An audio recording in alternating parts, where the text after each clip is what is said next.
बिस्मिल्लाहिर्रहमानिर्रहीम। अस्सलाम वालेकुम। मज़ेदार से चिकन के पकौड़े बनाने के लिए हम यहाँ पर एक बर्तन में सबसे पहले हम डालेंगे चिकन लिया है हमने तकरीबन 3 पाव।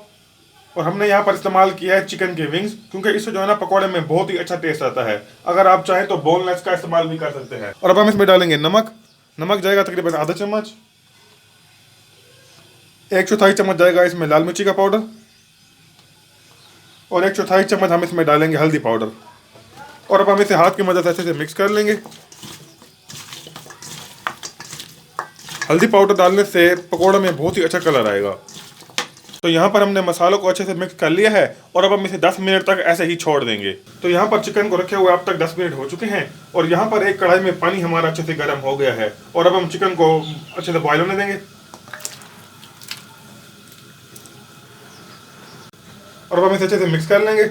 चिकन को बॉईल करने का फायदा ये है कि पकोड़े हमारे अंदर से बिल्कुल नरम बनेंगे। अगर आप पकोड़े को ऐसे ही फ्राई कर देंगे तो पकोड़े हमारे अंदर से बहुत ज़्यादा हार्ड हो जाएंगे। तो यहाँ पर चिकन हमारा अच्छे से बॉईल हो गया है और चिकन को हमने सिर्फ 50% ही बॉईल किया है और अब हम इसे निकाल लेंगे।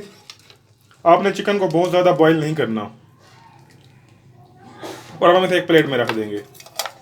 तो पकौड़े बनाने के लिए सबसे पहले हम एक बर्तन में डालेंगे बेसन लिए हमने तकरीबन 6 चम्मच। और अब हम इसमें डालेंगे नमक जाएगा तकरीबन 1/4 चम्मच, क्योंकि आधा चम्मच पहले ही हम चिकन में इस्तेमाल कर चुके हैं। 1/4 चम्मच जाएगा इसमें लाल मिर्ची का पाउडर। 1/4 चम्मच इसमें जाएगी हल्दी पाउडर। आधा चम्मच जाएगा खुश्क धनिया पाउडर। जीरे का पाउडर इस्तेमाल करेंगे तकरीबन 1/4 चम्मच। और आखिर में हम इसमें डालेंगे दही और इसे अच्छे से मिक्स कर लेंगे। और अब हम इसमें डालेंगे थोड़ा सा पानी और इसे एक बार फिर से अच्छे से मिक्स कर लेंगे। तो यहाँ पर बेसन को हमने अच्छे से मिक्स कर लिया है और अब हम इसमें डालेंगे चिकन और इसे भी हम अच्छे से मिक्स कर लेंगे और इसके ऊपर अच्छे से बेसन लगा लेंगे। तो यहाँ पर हमने चिकन के ऊपर बेसन अच्छे से लगा लिया है और आखिर में हम इसके ऊपर डालेंगे तिल। और अब हम इन्हें अच्छे से फ्राई कर लेंगे। तो यहाँ पर एक कढ़ाई में घी हमारा अच्छे से गर्म हो गया है और अब हम पकौड़ों को अच्छे से फ्राई कर लेंगे।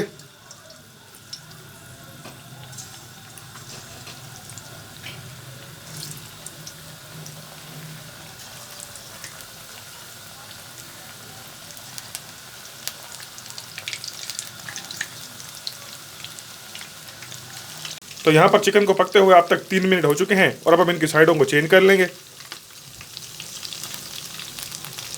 इस तरीके से हम इनके साइडों को चेंज कर लेंगे।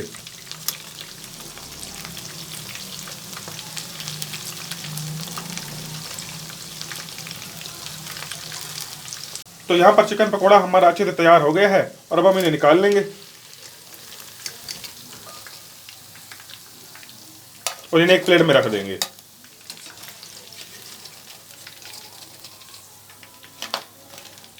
और आप देख सकते हैं कि ये कितने ही ज़बरदस्त से तैयार हुआ है। तो इसी तरीके से हम बाकी पकौड़ों को भी अच्छे से फ्राई कर लेंगे।